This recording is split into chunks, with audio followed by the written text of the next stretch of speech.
I'm going to have to play this song again one more time, I think, just to set the mood in the background.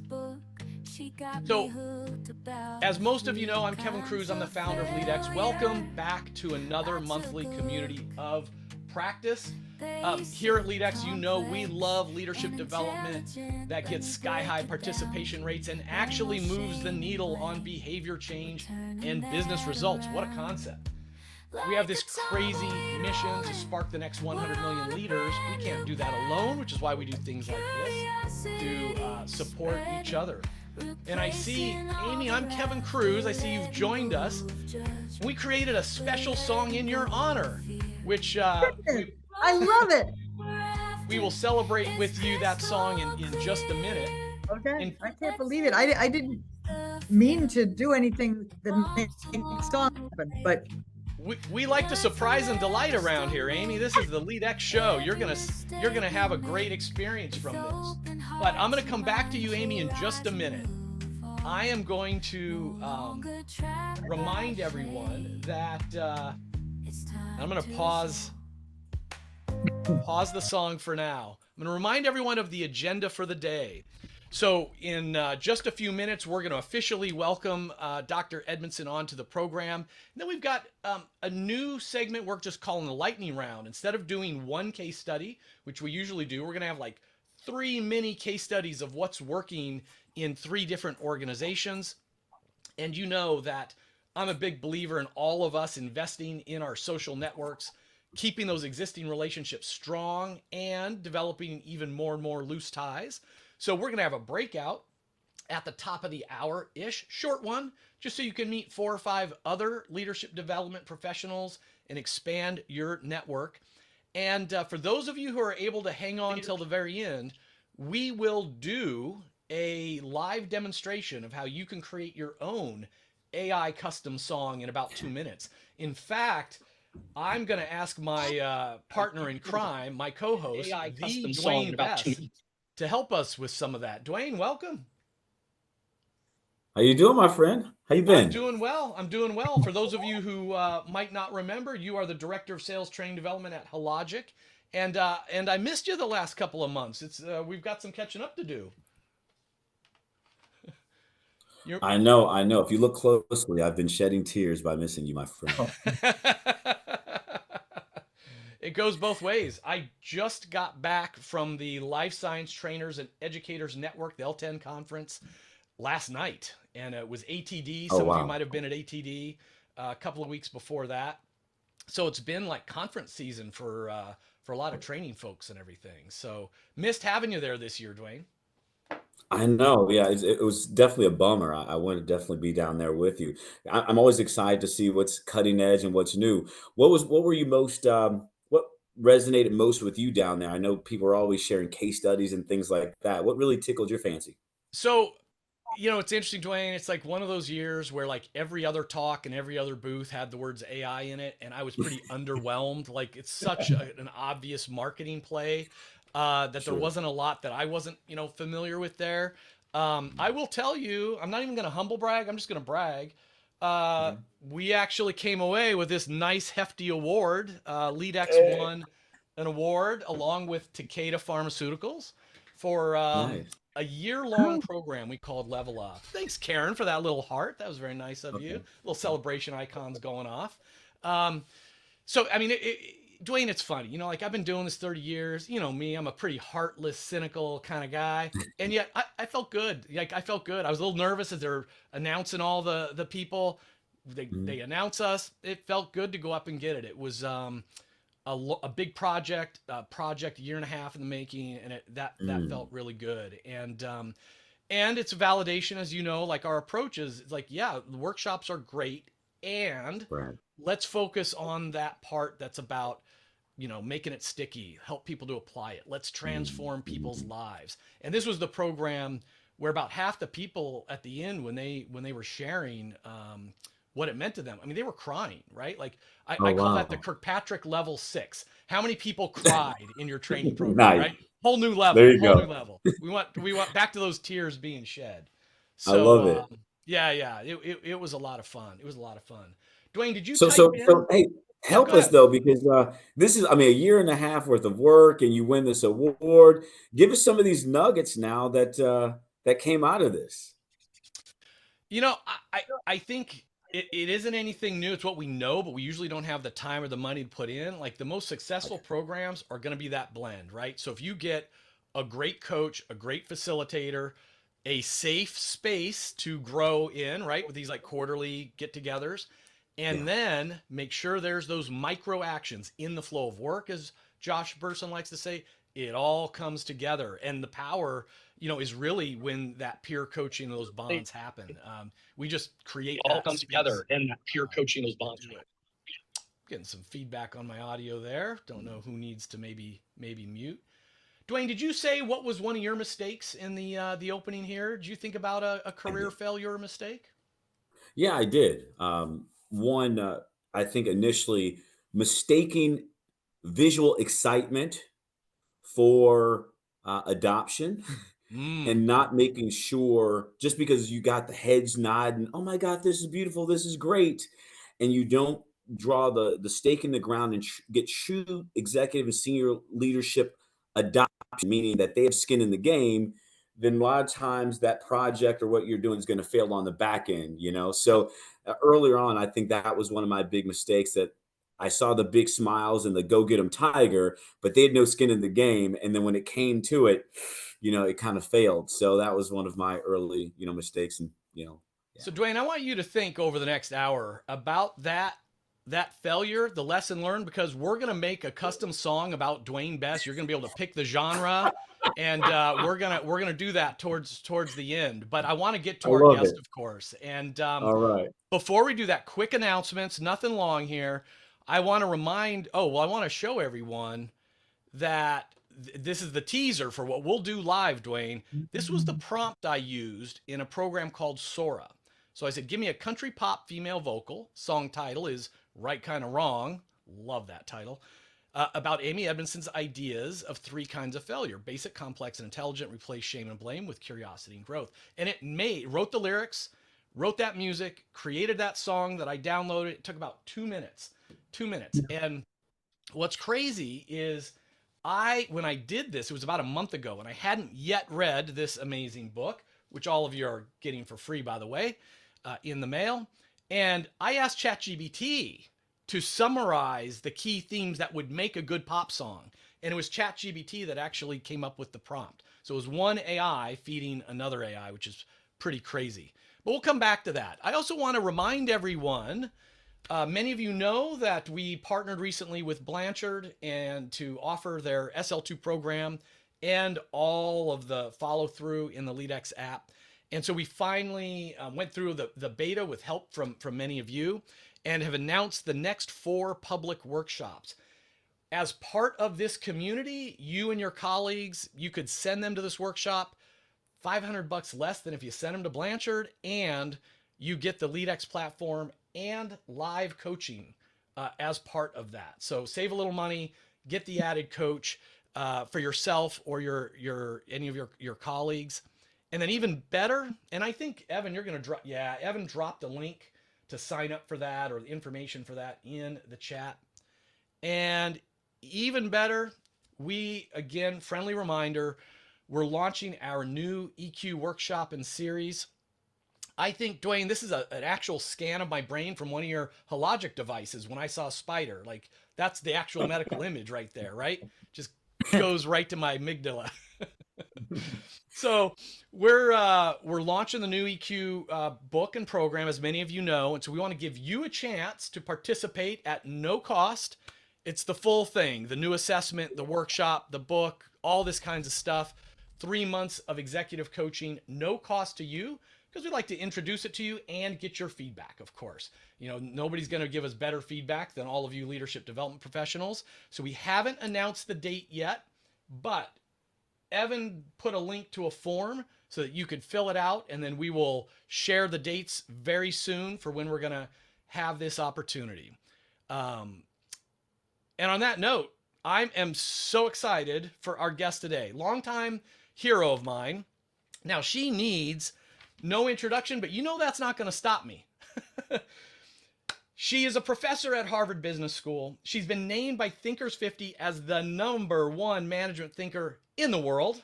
In the world. She's written several books, including the massive bestseller, The Fearless Organization, where we all learned about psychological safety.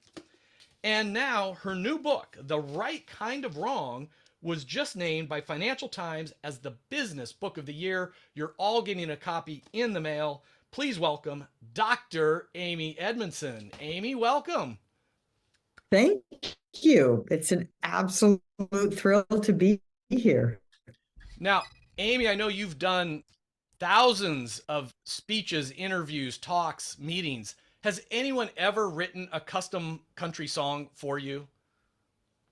No, that is a firm no. So I'm interested in why you picked a country song for this city kid.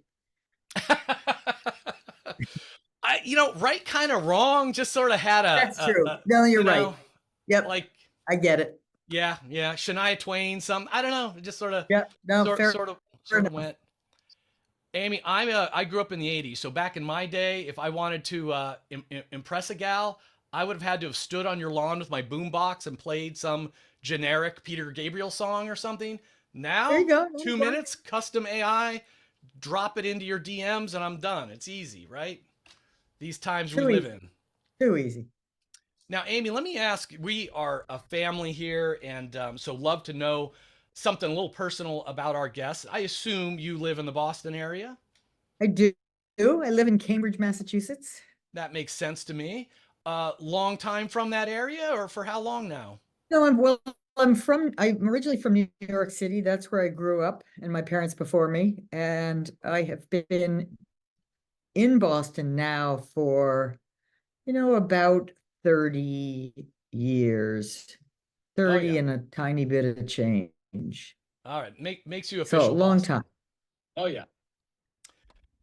We're getting a little bit of lag. I'm official Boston. I have to root for the Reds and of course the amazing Celtics, who hopefully will finish the job tonight. Amy, your Celtics are on I should fire. be wearing green.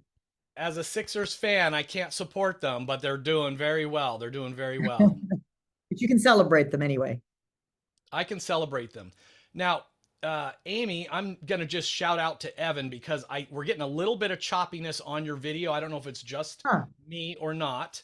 It's probably just the internet gods, but I wanted to. I was choppiness on you earlier, but I'm plugged into the wall, as it were, through a cable, so it shouldn't be, it's not Wi-Fi. It should be okay, but I think maybe it's something collective. We had some major storms here just an hour ago. Now it's sort of calming down, but who knows? It could be on any side. I think it's going to be okay. Yep. Let's dig into it, but I first want to ask a personal interest question. As a fellow author, I was fascinated because, of course, The Fearless Organization was not your first book. You had several books which did, averagely well, as you would expect for these books. Then this comes out and just explodes. Were you surprised at how much this one took off? Yes, although I don't think I think you'd be better describing it as, because I think there are books that just explode right out of the bat, right off the bat, out of the chute. But this was a kind of just a steady climb. I mean, I think it just attracted more interest as people read it, told their colleagues, told their friends. So I did not experience any kind of explosion, but kind of a healthy, steady, and then maybe a little bit of a hockey stick that took off after a while. It's got to be so satisfying because it proves that it wasn't like you had $1 million marketing budget to boost it to the top. That's for sure. I mean, I think they had pretty much of a zero marketing budget. The marketing budget was me, just keep talking, keep teaching, keep talking. No, congratulations on that. And of course, with the new book, Right Kind of Wrong, The Science of Failing Well, you say that most organizations these days are now in two camps. Either, the old just avoid failure at all costs, don't fail. If you do, hide it. You can't talk about that. It's a career derailer. Or this other end of the spectrum where it's like fail fast, fail often, fail, fail, fail. And you're saying, Right. there's a smarter way. It's not those two camps. Yeah. Tell us Yeah. more. I'm basically saying, both camps are right and both camps are wrong. And of course, the big umbrella here is it depends, right? It's all about context, isn't it? There are contexts in which fail fast, fail often, learn fast from those failures is absolutely appropriate. Scientific laboratories, R&D departments, startups, right? And what those all three have in common is that they're all dealing with new territory. There is no other way to make progress than to try and fail, and occasionally get it right. Whereas there are other contexts, passenger air travel, where that would be abysmal advice. An automotive assembly line, abysmal advice. And yet, even there, right? So there are contexts in which it is the case, an operating room, where failure is not an option in that sense of we are desperate to make it succeed for good reason, right? And yet when you inadvertently say, failure is not an option, say it either explicitly or implicitly, the primary impact of that statement, unless you do it right, is to sort of hide, for people to hide, to drive failures underground, not to make them go away. I think we are fallible human beings, and we don't magically become perfect just because someone demands us to be perfect. Yeah, and you call this sort of, I mean, the song sort of summarizes it, of course, but in the book you say there's intelligent failure. What do you mean by that? So intelligent failure is the right kind of wrong. Intelligent failures have 4 attributes. First, they are in new territory. As I said before, there isn't a playbook yet. It's going to be our job to discover it. Number 2, you perceive an opportunity to make progress toward a valued goal. Right? So it's, I mean, I'm all for messing about with things, but that's not what I'm talking about here. So you perceive an opportunity, you'd like to get there, but there is not yet a straight path to go. And so we're in that territory. Number 3, you've done your homework.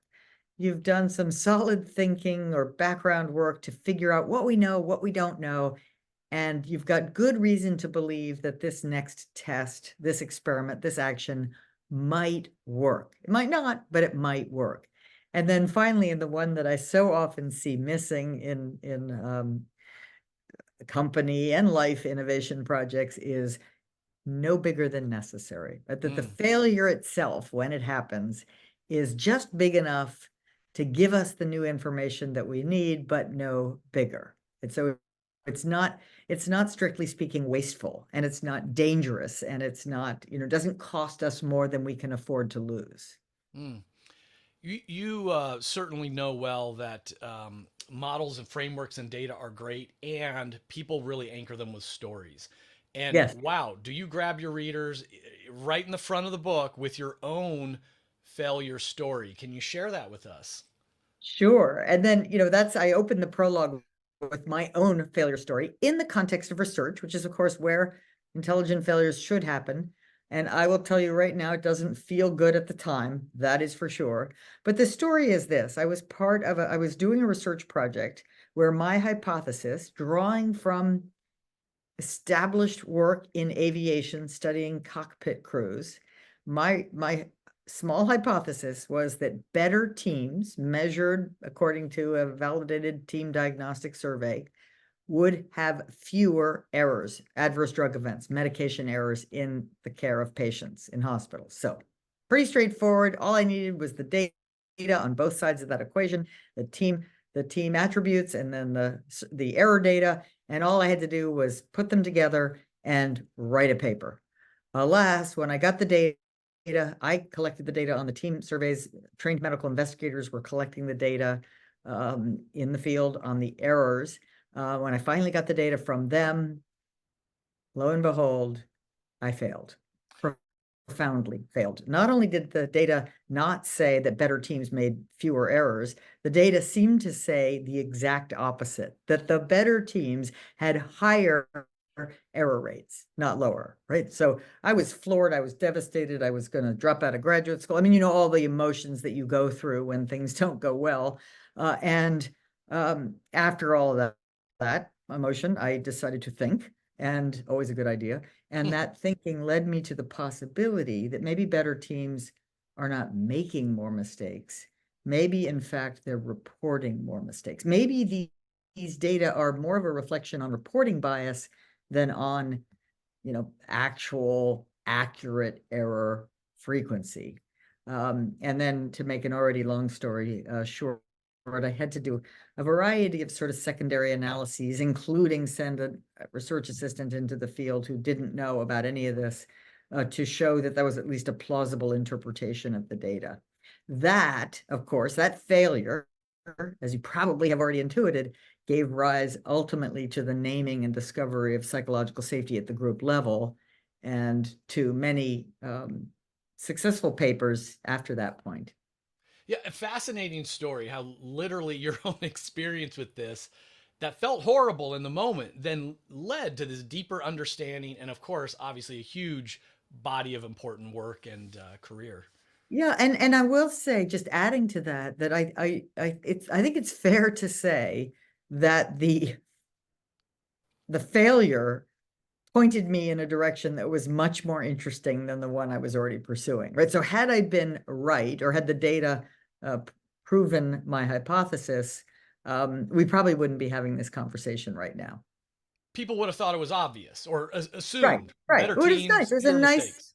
nice little addition, right? But it wasn't as interesting as saying, wow, some teams are going to be really handicapped in their ability to learn because of something as fuzzy as interpersonal climate. It's great. It's great. This is, of course, a very short format interview. I like to say it's really almost more of a celebration of your book and a chance for all of us to congratulate you.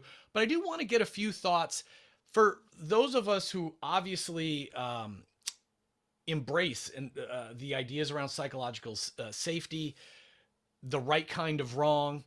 We're all in leadership development, talent development. So I mean, we are in the right seats in our organizations, I think, to be champions of this.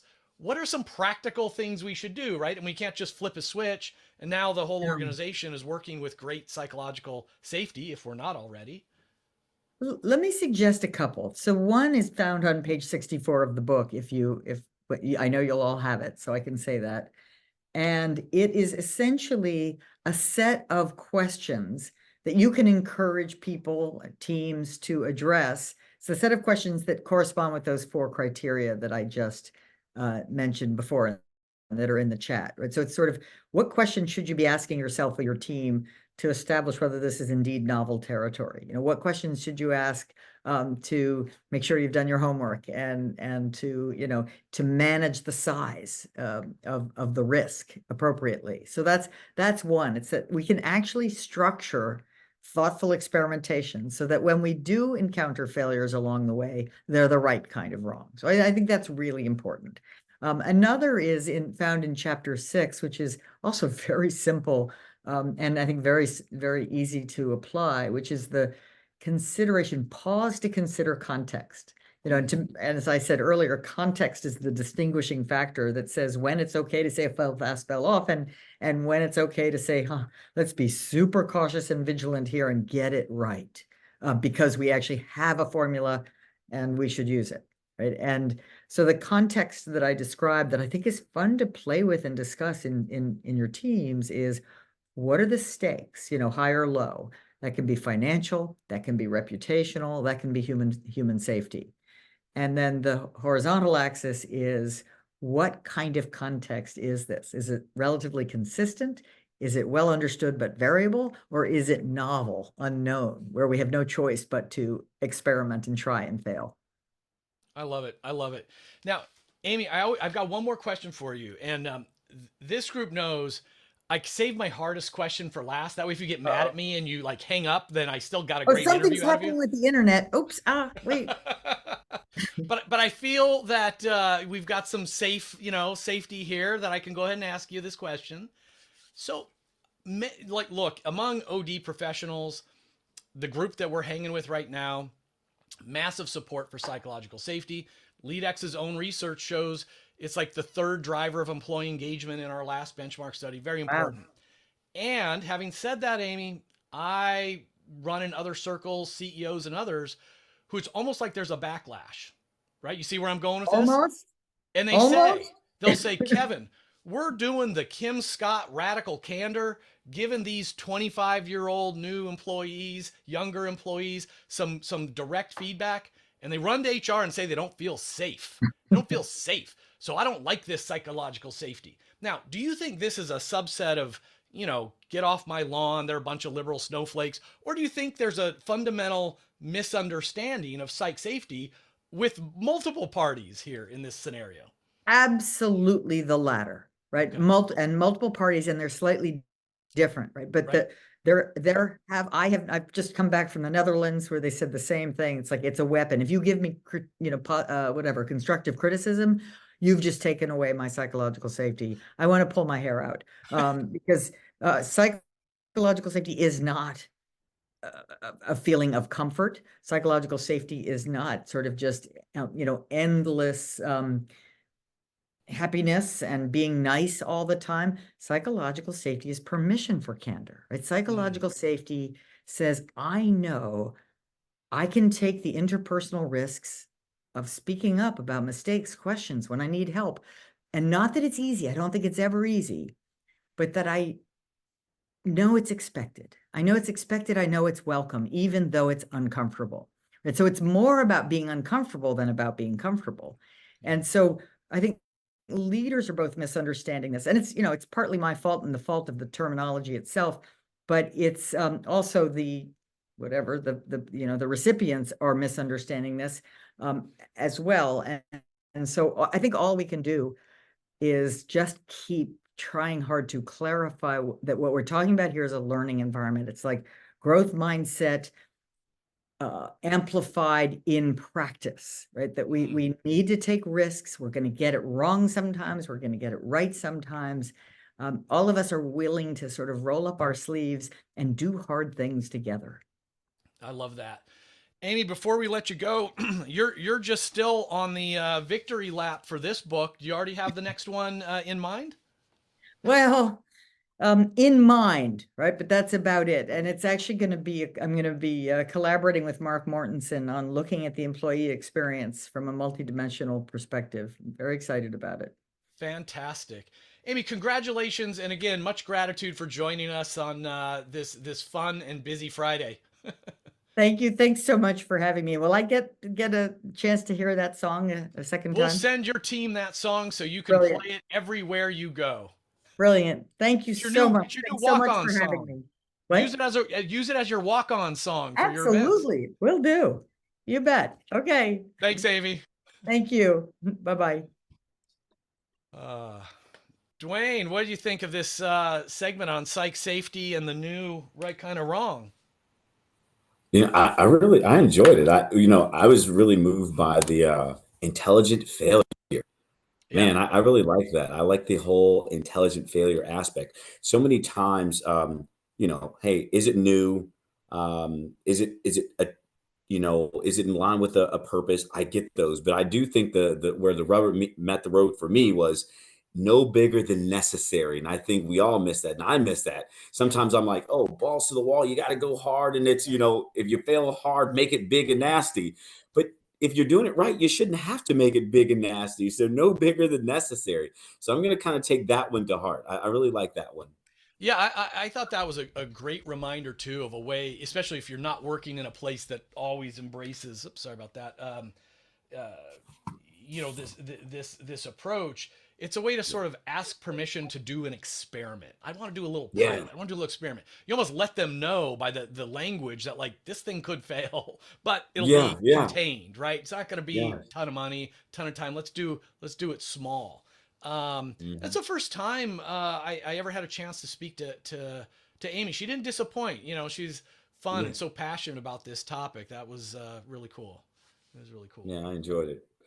Hey, we are going to move to our lightning round, but I did want to remind everyone again. I think many of you know that one of the things I'm passionate about as we think about how to scale leadership is how do we scale self awareness? How do we scale assessments that lead to self awareness? And this is just a reminder for those of you who are newer to LeadX that in our platform, there are 8 built-in assessments from DISC, emotional intelligence, Big Five, resilience, social styles. We were hearing about growth mindset. And the one I just wanted to point out, we're going through and we're kind of updating and enhancing the reports on these. And one of the things we added recently, so the for those of you who aren't familiar, the Big Five is the 5-factor model of personality. So that's like the gold standard for personality assessments, what psychologists around the world use, and it's the model behind like the Hogan, the Korn Ferry, predictive index. They change the labels, but the Big Five, it's openness to experience, conscientiousness, extroversion, agreeableness, negative emotion. OCEAN is the acronym. So this, like, if you went and got this from Hogan, you're going to pay $1,500 per assessment. You know, DISC is $70 to $100 per assessment. LeadX at scale is about $1 a month per employee for all the assessments.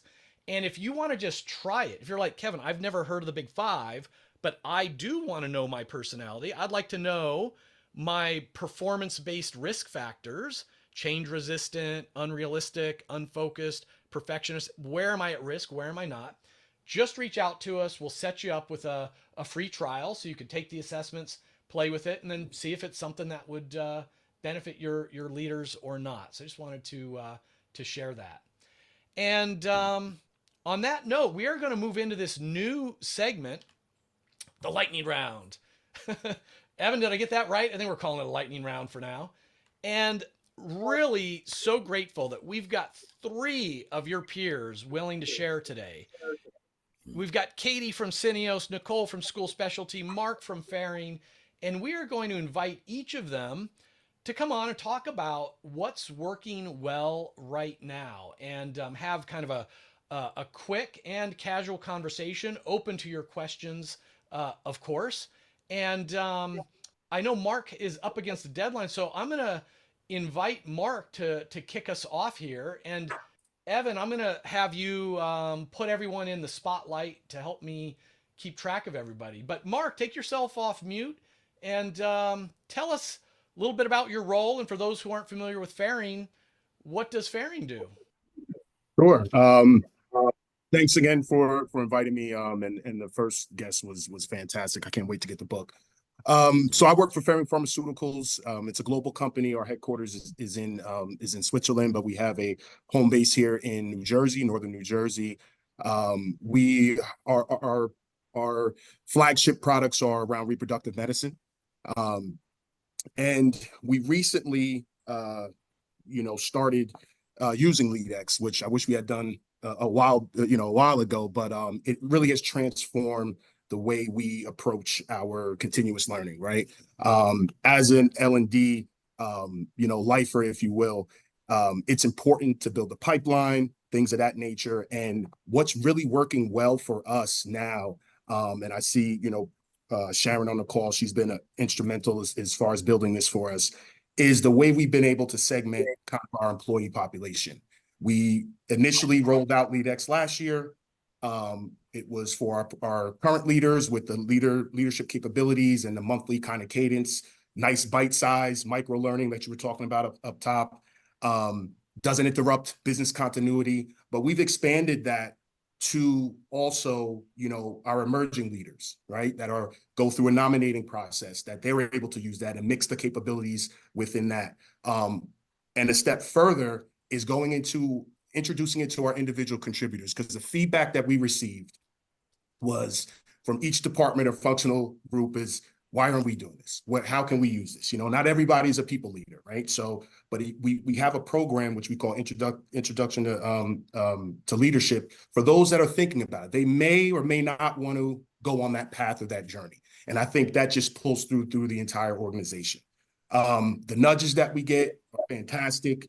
That's, you talked about, Kevin, the stickiness, right? That's what really gets that adoption. I think we all get busy during the day, and we can attend a great workshop and forget something, in a couple weeks later, but this keeps it top of mind. And as well, too, you talked about that. It was great that you put the assessments and things that you have. Ferring Pharmaceuticals is we partnered with Gallup. This was pre-pandemic around 2019 with the Clifton Strength. So we're a strength-based organization. The ability to incorporate our strengths in there and kind of tie it to our org charts where their managers are getting nudges about their people's strengths and stuff. It really kind of strengthens, our whole culture, if you will, at Ferring. So I've seen the impact across the entire board, just in a year. And we're on year 2 now. And we plan to use you guys going forward and stuff. But it's really, it's gotten everybody, there's a buzz around it. And I think we can attach and build more, to create that or sustain that culture of continuous learning. So those are the things, it's kind of long-winded there, but those are the things that are working well for us. And we're in that excitement phase right now. I know I am, and our senior leadership, and we're looking to do more. So, Mark, I appreciate that, and I want to just for the group here. First of all, I didn't pre-interview any of you, so I don't know what you guys are going to say. And I am grateful. Anytime someone gives a shout out to LeadX. But I'll try to do some of my follow-ups to do non-LeadX things just to make it, applicable to everybody. But what I thought was interesting, Mark, is, so I just came back from the L10 conference this week, ATD 2 weeks ago, and a big topic is emerging leader programs. So sort of taking those individual contributors, a subset of them, and getting them exposed to management leadership possibilities. So it sounds like that's, obviously important at Ferring. But what delighted me, Mark, is you're saying, hey, it's not just a handful of high potentials that we're going to support. We're trying to support individual contributors, because even if they're not people leaders today, what about self-leadership? How do we scale leadership among everyone? And was that a hard sell inside Ferring? It actually wasn't, because we were approached. I'm a part of the commercial team, and when we first launched LeadX, it was just for the commercial side. So I think the other side of the business maybe got a little offended by that and said, "Hey, we've heard about this, and we're looking to do this as well." I mean, we're all one company, we're all on the same team, but it really wasn't thought of. And then from HR, the HR business partners, they're in constant conversations with their folks, and there was an appetite for this. And so it was rather easy. It might not have been if we thought that on the front end to approach, hey, you think about doing this as a sell, but it was kind of organic. And that's why it's being received so well. So yes, providing that development, it's around engagement, right? The numbers, the stats, if you're engaged, you're just gonna, perform better, and, the business will do better, and all that kind of stuff. So this is really contributing to that, in our faces. So we're excited about that. Absolutely. That's fantastic. And I want to just remind everyone, you can either, if you have questions for any of our guests, today, type them in the chat or raise your digital hand. And if I miss you, Evan will keep an eye on you. Mark, one last question for me. You mentioned the Clifton strengths, which Yes. I'm a big fan of. I'm very high in Activator as an example. But I'll be honest, I struggle sometimes to remember my own signature 5. I don't have them on the bottom of my email the way I should. But I really struggle to remember the top 5 of my 10 direct reports, right? It's just, I might remember that you're a C on disc or Dwayne's a D on disc, but the Clifton strengths is a whole nother beast. It's very powerful, but try and remember that. So, I mean, what are some of the ways that you've made sure that that's been sticky in the organization? How do you get the most out of Clifton Strengths, the old Strengths Finder? So we, again, like I said, we've been with them for going on 6 years now, and it's a part of our culture. So we're committed to it with Gallup and Clifton Strengths. So we have, annual workshops and things. I happen to be one of the coaches. We have several coaches throughout the organization. So you're required to, refresh and do these things within the business on an annual basis. Some leaders are they lean in a little more than others. But what LeadX does, which is nice as well, is you're able to now get those nudges and set the cadence for those nudges so that you can remember, like you said, Kevin, to who on your team is this, and it'll just give you a little pointer of what an activator is and how to check in on it and things of that nature. And it's truly, to me, like you said, it is a beast and it's a lot, but when we're setting folks up on projects or just new teams, setting them up for success, putting them in the right seats, it's paramount in my opinion. So Love those are that. some of the Yeah. ways that we do it. Yeah. It's great. I think you say right seat just goes back to the Jim Collins, good to great, getting Good people to on the yep. bus and in the right seat. First Yep. right people, then right seat. And Absolutely. Strengths Finders, Clifton Strengths can help you to do that. Mark, don't go away. I know you're going to have to Nope. jump for another No. another obligation, but I want people to be able to interact. And Sure. let's go to Nicole next. I don't know if you're already spotlighted or can come off mute. Where are you? There you are. Hi, hello. Nicole, tell everyone about School Specialty and, of course, your role there.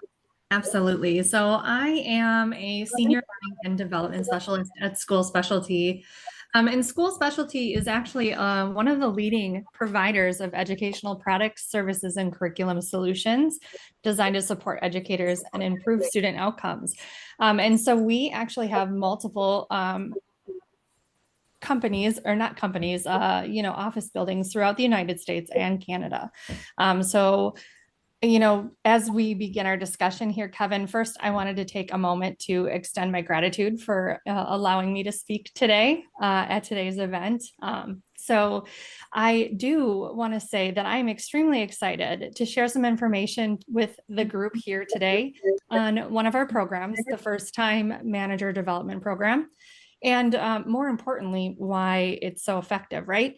But I thought it was really important that before we dig in, we actually spend a little bit of time talking about why we went ahead and ditched our old program, right? Now, Nicole, this is a great place to start, but I'm going to take you even back to zero. So roughly, how big's the organization? Ballpark. Yeah, so right now we have currently around, we fluctuate because seasonal, right? We work Sure. with schools. We have usually around about 1,500 employees. So around 200 people leaders, give or take? Yeah, there's approximately 250. 250? That was a little bit off. Okay, perfect context. And so, yeah, so what were you doing in the past that you then had to ditch? And if you want to show slides or anything, feel free. I can hand those controls over. No worries, no Okay. slides. Yeah, so, you think about your typical fly you in for 4 days, 5 days or 5 hours a day, cram your brain full of everything we've got, right? Send you home on that 4th afternoon to your office, wherever you're from, and try to remember what you just experienced. And then on top of that, then try to understand how to implement anything that you just learned and make it worth your while, right? We've all experienced that. We've all experienced that. We've all experienced some sort of training like that. And that's how our former leadership training was run, right? And so if you will, that excitement of becoming a first-time people manager, you're pumped, right? And then you're put into that situation. It's just like, juggling flaming torches while riding a unicycle. It's exhilarating at first, but ends in a fiery crash. Every time. Yeah. So I just wanted to share that, right? So as you can see, our previous setup lacked its crucial ingredients for sustainable growth, right? We left them to the wolves. No time or intention to reflect on their learning or implementation of skill. No structured support from their peers or supervisors, right? And certainly no options or choice to develop the skills, let alone the skills they need at the time they need them. So with that, we left a recipe for disaster, if you will, right? So that led us to a shift. We learned from that experience that continuous learning, choice, and just-in-time learning with opportunities for practical application and reflection with ongoing support, that's the true heroes to development, right? And we found that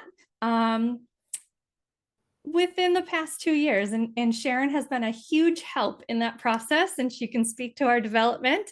She's been great. And so I just want to share a little bit about our shift. So I have 3 points to share.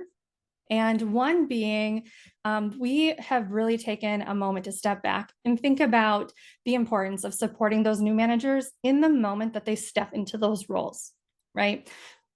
So alongside being supported by your people manager, or I'm sorry, your direct support, right, your manager, we've also developed a comprehensive online e-learning curriculum. So this is designed to equip that new manager with any necessary information and resources from the perspective of HR, if you will. So for example, this curriculum starts with a warm congratulatory letter, setting a positive tone upon onset. It offers immediate engagement, helps them build enthusiasm and a sense of achievement for their promotion.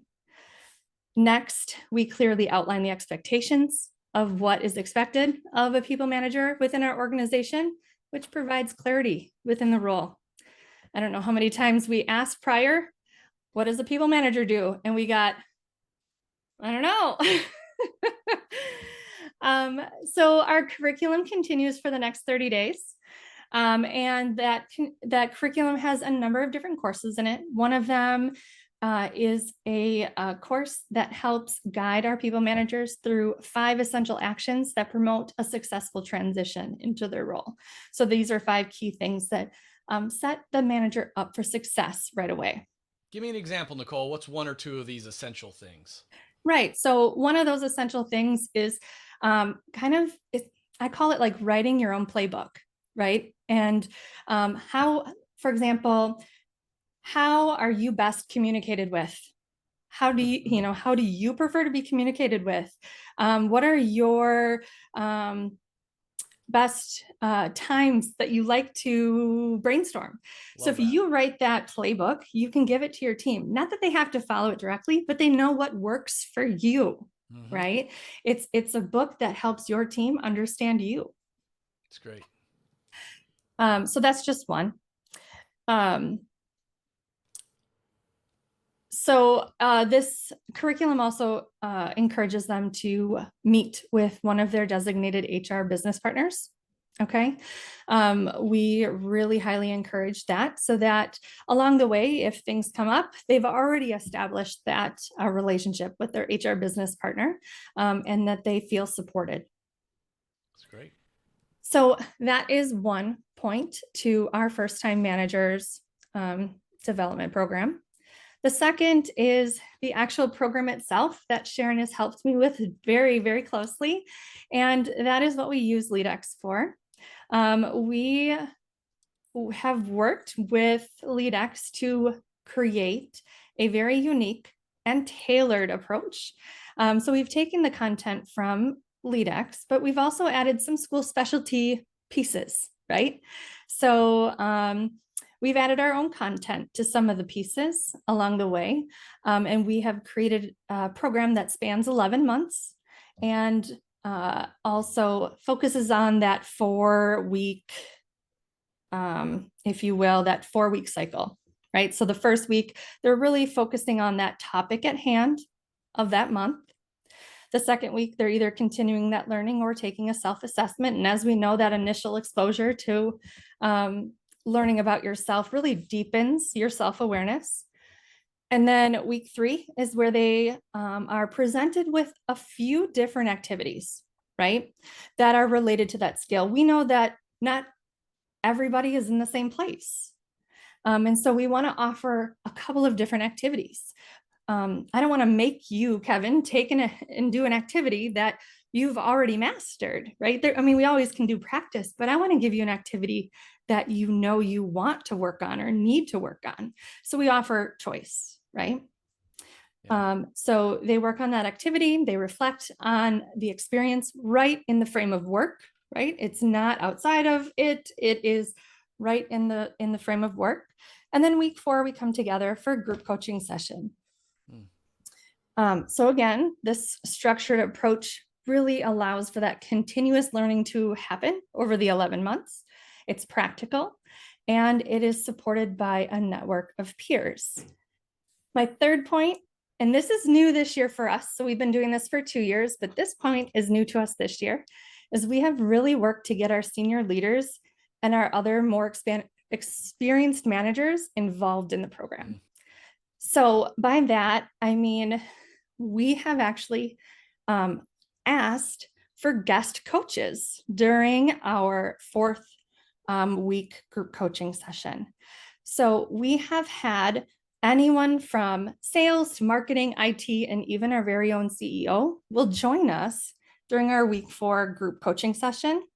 And we have them share personal stories about their own growth as a people manager, as well as their experience with that actual leadership topic, if you will, their experience. So what did they learn from it? What mistakes did they make? What resources have they found most beneficial?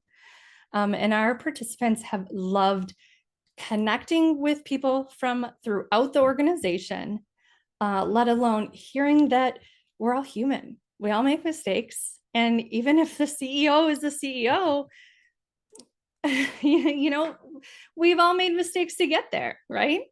And so it's really great. It's come a long way, and we're really proud of what we've done.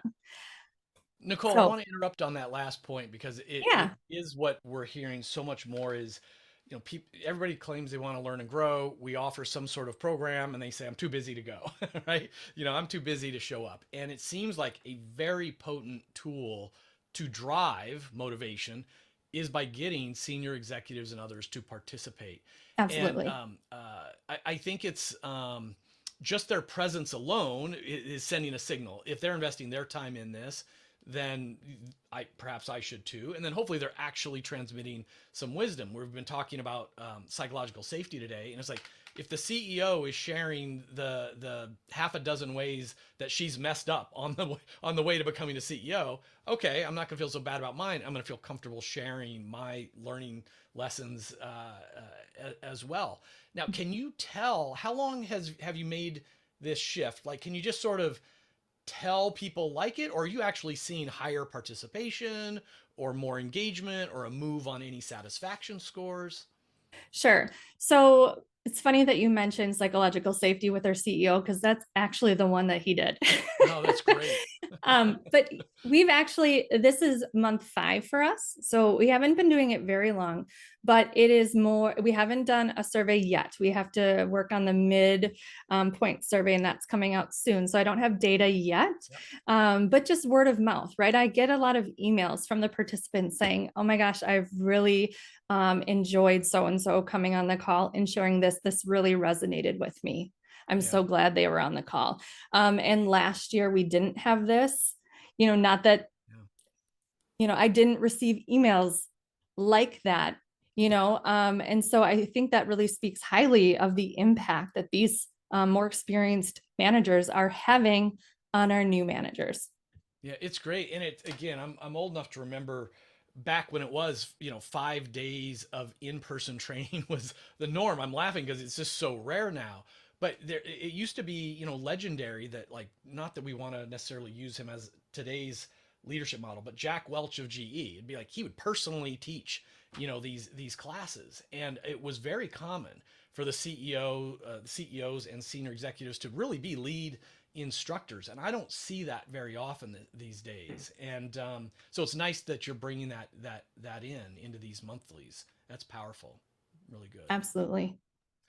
Any questions for Nicole? If anyone wants to type them in or wave your hand, I know we're getting some thanks and everything. That's good. Nicole, any other words of wisdom on what's been working well now? I really like that tidbit. You know, start with one thing, right? Start with one change at a time. And as soon as you see that working, add more on, right? So that's what we've seen be successful. Wonderful, wonderful. Evan, I think we want to turn to Katie from Syneos as our third guest. Yeah. Hi, everyone. There you are. Katie, how are you? Yeah, I'm doing wonderful. How are you? Good. Now, I just saw some of your colleagues at L10, but not everyone's going to be familiar with Syneos. Syneos is actually quite a large company. What do you guys do? So we are a biotechnology CRO. So CRO stands for Contract Research Organization.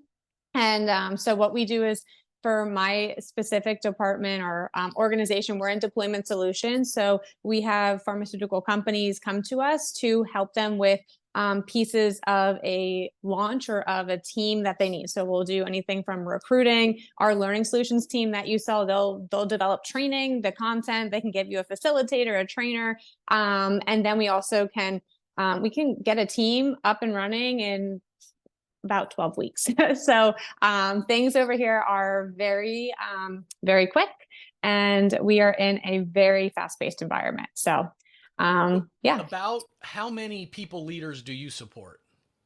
We have about 500, give or take, at any given time. So within deployment solutions, my team services about 125 teams. So that's 125 teams. That could be nurse educators, field sales, engagement center, field reimbursement managers from any company. That's going to go from like a team of one person to a team of, I think we're the biggest is like over 400. Yeah, that's fantastic. So what's working well for you these days? Yeah, so I'm going to give a little bit of a backstory here to my role, because I think that that really sets up what's working well. And so I jumped into this role about 1.5 years ago. And at that time, we really didn't have a way to onboard people into deployment solutions. So from a Syneos Health perspective, we got that. Our global, our corporate folks do a great job. But when it came down to the actual deployment solutions and how to make the company onboarding connect with the Syneos onboarding, there was really nothing there. And so they challenged me with, can you put together a standardized onboarding? But also, can you put together some type of standardized like leadership development for our leaders? So the challenge for me was, I needed to create something that was general enough to work for over 125 teams, but yet specific enough to give them what they needed. And so I sat back, and I'm not going to kind of sugarcoat this. It was hard. It was really hard. And so what I did first, and what I think is my first, like what is working well, is I just started talking to people. Like any matrix partner out there, I was like, hey, HR, can we talk? Client services, we got to talk. Recruiting, can we talk? Leaders, can we talk? And I just started talking to them saying like, what are your pain points? What do you need? If you could have this program developed, like what would be in it? And I created these little, I'm going to say focus groups, but truly they were like my governance groups for each of the departments that I needed to pull this all together. And what I found was people felt like there was no leadership development opportunities at all. And that they just wanted something that would help standardize the process. So I dug into that a little bit more, and I was like, guys, the problem isn't that we don't have anything. The problem is that we have so much stuff that it's overwhelming, and you don't know where to go or what to do with it, right? So I think when I got to that point of my exploratory phase of this role, I was like, I have an idea, right? So what we did is we put together standardized templates for onboarding for our field teams. That is going very well. But for our leaders specifically, we put together what we're calling leadership reference guides. So when you come into the organization as a leader, we have put together a reference guide that it's purposely not called an onboarding guide, because we want it to be something that you reference from your first day through the entire time that you're here with Syneos Health. And what it includes is like, how do you onboard an employee? How do you offboard an employee? How do we approach performance management? Who do you go to for incentive compensation questions? Like anything that they would have to know that previously they had no clue where to find it. It's in this guide. And so my team sustains the guide, right? We update it. We continue all those people that we talked with in the beginning of this whole project. I have standing meetings with them monthly, sometimes bi-weekly, because we have to keep these guides updated, right? We're all at companies that things change on a dime. So when things change, our guides have to change. And the only way we can kind of get ahead of that is to have these close collaboration relationships with all of our matrix partners. So that piece of it, I'm going to just kind of pause there, because that was a really big piece of like what I initially thought I was walking into for this job. So it was a long road, but a very satisfying road.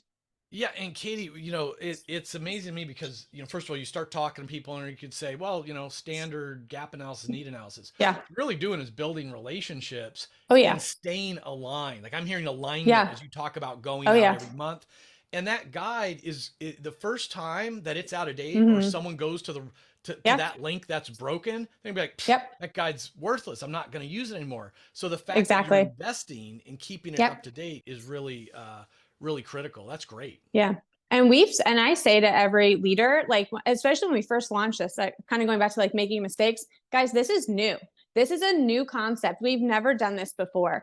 We need your help. Like, read through it. If something doesn't make sense, tell me. If a link is broken, tell me, right? And it's all like, we want to make this useful. So we put these guides out there and they were successful. And so what happened is, as you kind of alluded to, Kevin, is this relationship building that I had, that I actually started to be brought in to be a strategic partner for other initiatives. So instead of them saying like, we need this, like, I think learning and development a lot of times is like, we're order takers. And so I'm really trying to shift that to like, I need to be a strategic partner. So having these relationships and them kind of seeing like what's possible if we collaborate has opened up the door for us to be in conversations that when there's initiatives happening, they'll be like, Katie, come on in.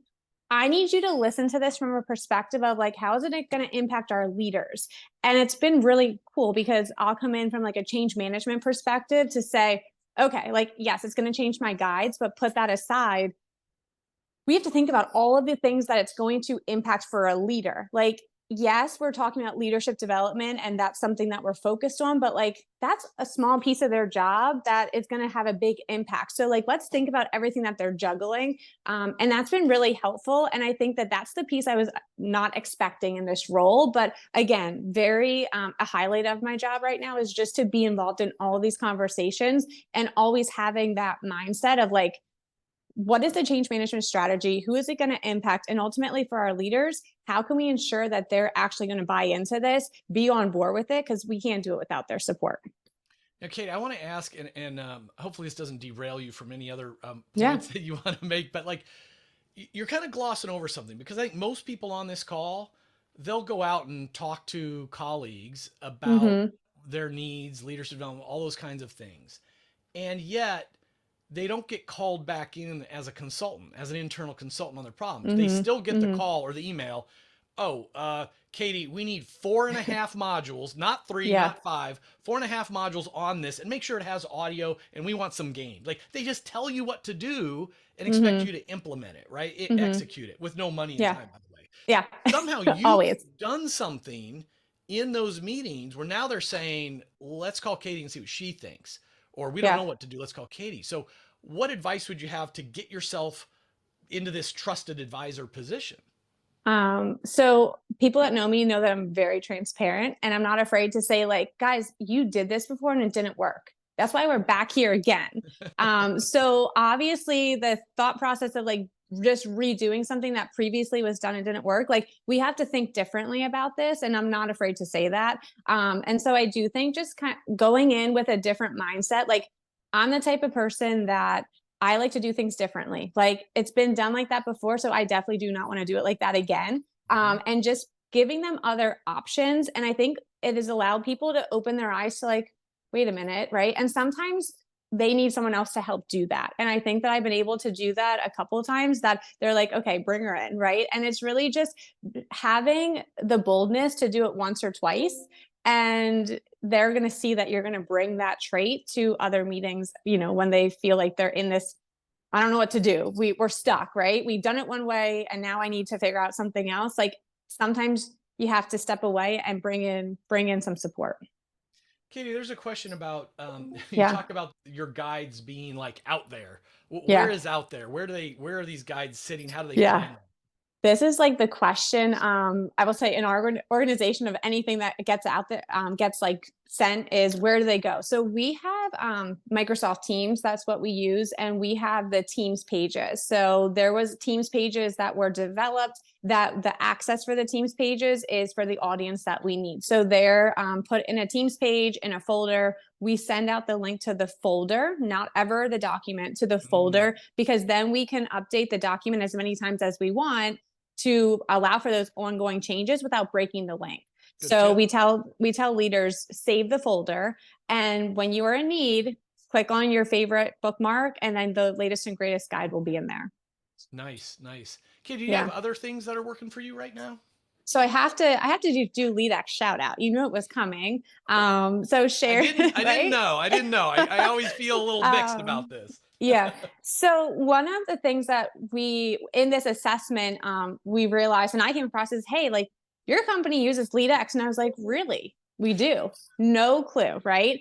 And so I'm like, well, who can we talk to? So of course, Sharon, who's been mentioned a couple of times, she has, we met with her and she was like, yeah, you guys have this and that. I'm like, cool. We're not like, I don't think we're using it to like its potential. Right. So what we did is we, looked at our leaders and all of that like gap analysis that I did and realized that leaders needed some more direction of like, don't just say, hey, LeadX is out there, go after it, right? We needed to give them some direction. So with Sharon's help, we set up what the courses were, what we wanted the focus to be for our deployment solutions focus of the year, and really spent time getting that developed. And then we went on a whole campaign of like how to use LeadX. And one of the things that we decided to do in addition to the LeadX piece of it is every single month we send out a newsletter. So this newsletter is, it's called the Leadership Gazette and the LeadX newsletter. And the LeadX part has one topic of the month. So we'll pick a topic that we hear rumblings about, like resiliency is the topic for June. So my team goes in and we select resiliency topics, whether it be book summaries or different types of courses or videos, right? Podcast options. And we do the hard work for our leaders because they are busy. And we have found that if we do it for them, they're more apt to use it and to explore. So we do that piece. And then the Leadership Gazette is where we have the ability to connect with our leaders and be like, hey, here's the highlight things to remember. Here's what's coming soon. And it's proven to be very successful because they're getting bombarded with so many things. So this is our opportunity to, once a month, they know to expect it the first Friday of every single month.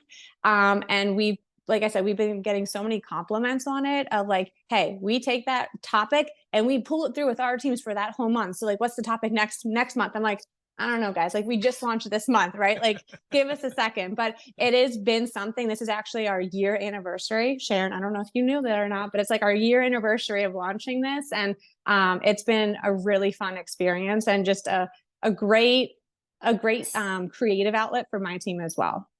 Yeah. And I love this idea. It's like LeadX, I mean, we're guilty of this too. Sometimes almost like over engineering the curriculum map and all this stuff. Sometimes it's like, all right, it's not book of the month club, it's competency of the month club, value of the month club. Yeah. You know, it's just like, hey, we're all going to huddle around this topic. Here's some resources. There could be a huddle or a meetup, a guest speaker, whatever that might be. And you're never going to get 100% of people showing up, but you know, do that predictable cadence on things that matter, and you're going to be supporting a whole lot of people. What else, Katie? Well, that's all I prepared, but I think that there's maybe some questions in the chat. If not, any other questions for me? We've been working really hard. Like my department, it went from me to like 10 of us. So we've been growing and creating, and it's been a really busy year and a half. So it's been a lot of fun. Believe me, I've made my fair share of mistakes or like, yeah, won't do that again. But if I had one thing to have everyone walk away with is like, your relationships and the communication with your matrix partners will make or break every single thing that you do and every single thing that you try to roll out. So that's really where I focus a lot of my time, is just keeping those relationships, near and dear to my weekly planner here. Well, and I'm stunned, Katie, about, I mean, another sign of your success, the value you're providing is the growth of your team. And, you know, I believe we're in like the third year of a Great Depression in leadership development. If you just look at the cuts to team sizes and budgets, it's, I mean, my heart breaks for so many people. You're showing we can actually add headcount and thrive by showing that we're making a difference with, you know, as internal advisors on all of this. Lisa asked, does the newsletter come in an email or some other format? I have a feeling you're going to say Teams again. No, it's actually an email. So we have an email that goes out. My team they're a very creative bunch. So when you're like, here's a project, and they actually have selected Canva as how they create the newsletter. They've done a lot of research of like how to provide links in Canva. So they do Canva, they screenshot it into an email. There's a special way to screenshot it, which I'm not sure how it is, but it makes sure the pixelization is accurate and not like, fuzzy. And then we attach it into the email. We then keep all versions of the newsletter in a shared folder on the team site so that anyone could like go back for an archive newsletter. And that's been great for some new leaders where they're like, hey, have you ever done a topic of this? We're like, we have. Like, go to this folder. It's in the February edition so that we're not having to recreate, but just redirect. That's smart. That's another great tip with those resources. Yeah. I was having such fun, Katie. I lost track of time, and we've only got about 15 minutes left. So I'm going to invite Evan to get us all in a really short breakout because I do want everybody to meet 1 or 2 new friends today. Friday, we should have New Friend Friday. Dwayne's usually good at these alliterative things on LinkedIn. I like New Friend Friday. So let's just get yourself in a breakout. Explain who you are, where you work, what you do. And this is just a sample question. Everybody could share what's something that's working well for you right now. We've got 3 perspectives. What's your perspective? And we'll bring you back in 5 or 8 minutes, whatever you want, Evan. And then we're going to have Dwayne Best create a new song for us.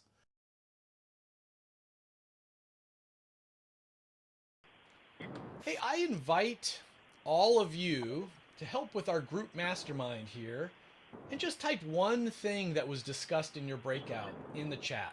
What's one thing that's working for someone, whether you yourself shared it or you heard someone share something interesting? Just type in the chat one thing that was discussed in your group. I was mentioning to my team that I'm struggling with teams today, but here we go. Leveraging one-up managers and learners, leader-led learning circles. Love that stuff, Mark. Peer coaching and all that. Using reference guides in the Copilot. Yep. DEI efforts. Alignment of psychological safety and DEI efforts. Leadership coaching. Creating a coaching learning culture. Great stuff. Glad you made some friends. Got some tidbits there. Dwayne, did I give you enough time to think even harder about your failure, and what you learned from it? Because I want you to be the test case here. You're gonna. All right, let's do this. You want to do it? So I'm excited.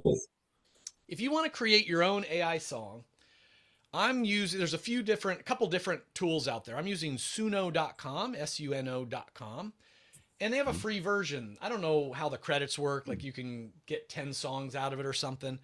And I'd be curious how you all think that this could be used to support L&D.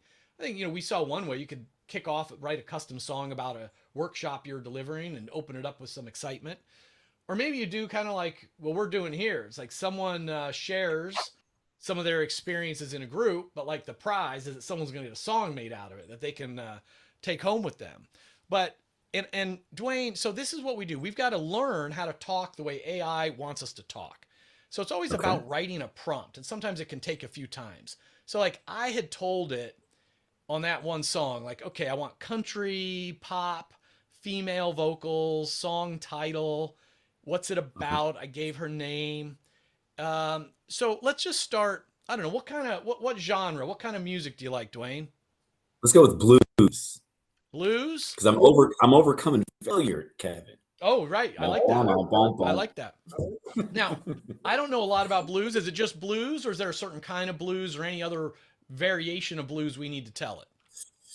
Well, we don't want to say rhythm and blues because then it would do more new age. Okay. Probably R&B. So I think Classic we would just blues? say blues style. Yeah, we can do classic blues. Sure. Let's try classic blues style. And what's Yeah, this song classic about? blues. About a guy This named song- Dwayne. And what was his A guy failure? named his failure was let's see, assumption. I was I made a lot of assumptions. And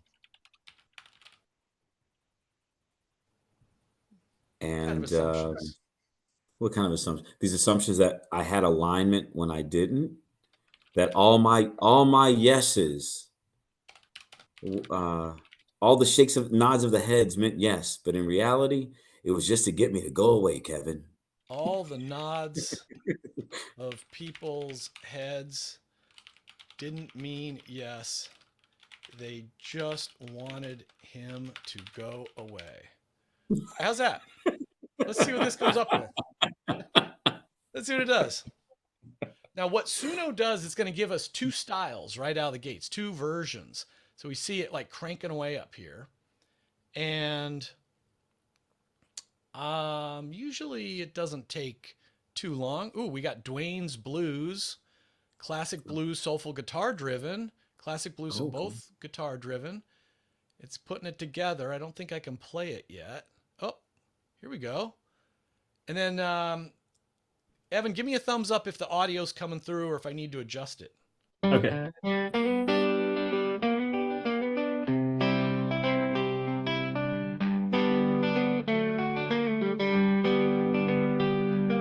Dwayne thought he had it made. Hand nods meant yes, he prayed. That's pretty good, Dwayne. In a sea of silent stares. No answers, no one cares. Misaligned, misunderstood. He believed it was all good. That was pretty good. You believed it was all good. Heads were nodding to his song, but they just wanted him gone. Oh, Dwayne, you got it wrong. Oh, listen, we got a Assumptions led you on too long. Nods don't mean that they agree. They just wanna set you free. Hey, that's not bad. That's not bad, right? That's Maybe. that's really good, Kevin. All right, let's try this second one. Let's see. Now, I don't know if it just changes the music or if it's a whole new song. Let's see what we get here. Ooh, I like this one better. Hey, there we go. A little rip. I like that. So same lyrics, different Dwayne music. thought he had it made. Head nods meant yes, he prayed.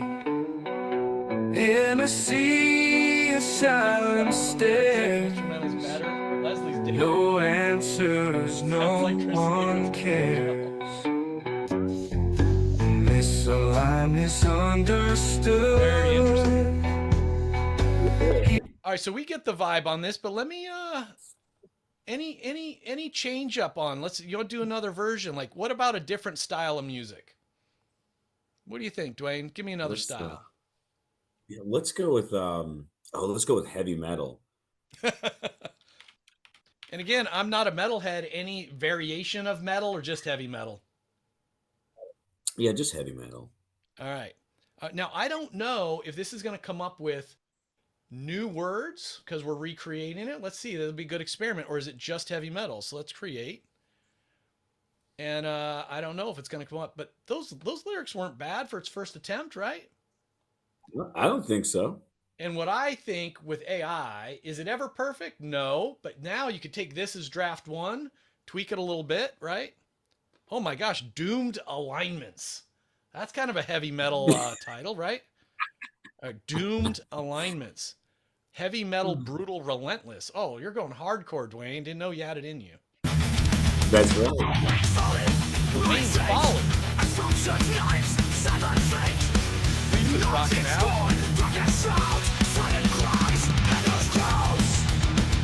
Wow, the lyrics went hard and dark, Dwayne.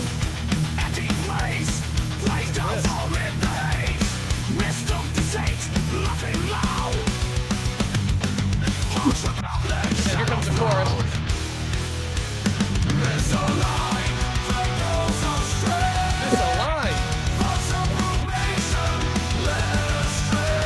Old star from metal song. Oh my god. Pretty crazy, right? That's awesome. That's that awesome. Fast. That fast. That is insane. What I is- think so. I forgot who said in the chat, but I read it. She's so right. Like poor songwriters. Like, Yeah, right. The this songwriters. is No, insane. it's songwriters. It's people who write movie scripts. You know, anything that's formulaic Yeah. or there's patterns to success is now known Yes. by the evil robots. Yeah, I like the This. psychologically unsafe, Kevin. That's pretty funny. Um, what do you what do you all think? And feel free to come, unmute your microphone. Could you see creating these kinds of AI songs? You see how easy it is for any of your programs. How might you use it? Oh man. National sales meetings. I could see. I mean, so many ways. Man, this is So we great. actually use this. We have at TriNet, we have what we call Build Week, which is our DEI week. The entire week, we have outside speakers and events and all kinds of stuff, Monday through Friday, full days. And this year, for the first time, we actually created a Build Week playlist. And we did that out of AI music.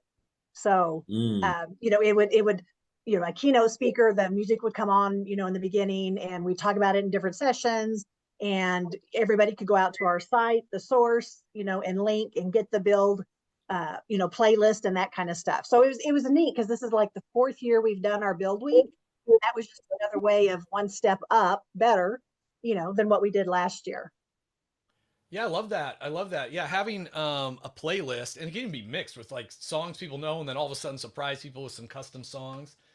Leslie, I see you're talking about, the motivational corporate videos. I could see, obviously, you're always doing alignment, the executive strategy sessions, doing Yeah. songs, something related to the CEO's themes. Again, I think it would take some tweaking with the lyrics. I know there is a feature where you can actually upload lyrics if you wanted to like modify some of them or make sure certain themes were put in. I'm using the free version. I think you get more controls with the paid version as well.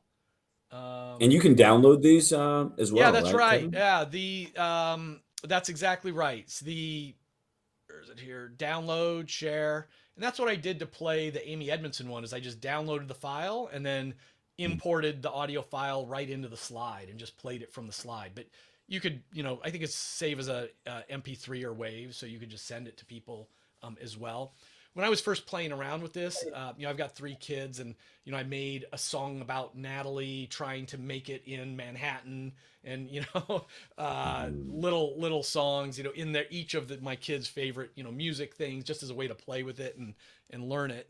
But I don't know. I mean, there's certainly a novelty factor. I don't know if this would have legs beyond that. Like, other than doing the music and the COPs, you get some energy. I don't know that I would use it a lot, but it certainly shows the power of AI and how more and more of the creative side of things, can be done. Purvi, you need to go, but Well, thank you. And we are now even over our hour and a half extended time frame, so I should let everyone go. Indeed, first of all, Dwayne, thanks for being the co-host. I missed you a lot, and so it's good to have you back chopping it up with me. I want to give final recognition to Katie, Nicole, and Mark for coming on and sharing what's working right now. And for everyone hanging out and playing along, learning from each other, supporting each other. And let's not forget that it is Father's Day this weekend. So I hope people have fun plans and recognize those who deserve it. Dwayne, any final words? yeah, I would just say for everyone to embrace flawsome, right? Your flaws are what make you authentically who you are, and that doesn't mean you can't be awesome with it. So embrace both of it, and we call that your flawsome. Flawsome. Look at that. I like that. Awesome flaws. On that note, everyone have a great weekend. Hope to see you all and your colleagues next month. Dwayne, thank you. Take care, brother. Bye, everyone.